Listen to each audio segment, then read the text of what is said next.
Welcome to Samba Samba. Enjoy the video. You start by making sure the device is unlocked and has enough battery so the process won't be interrupted. Once ready, long press any app icon until icons wiggle or you see an edit menu. This puts you in edit mode. If the app isn't visible, go to the app library or all apps view and locate it first.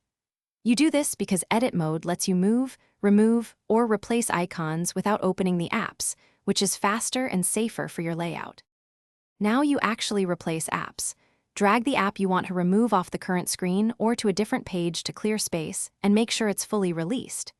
Then drag the desired app into the freed spot, align it with the grid so it snaps into place, and let go. This ensures consistent spacing. If you prefer organization, drag one app onto another to create or edit a folder. Once done, double-check that shortcuts and badges remain linked. This prevents finish by tapping Done or pressing Home to exit edit mode so your new layout is saved. This prevents accidental changes. If an app resists moving, restart the device and try again, because background processes can lock icons. Make sure the app and OS are up to date. Outdated software sometimes blocks edits. If an icon is missing, look in the app library or re-download from the store. Reinstalling restores the icon without affecting most app data. Thanks for watching. Consider subscribing if we helped you.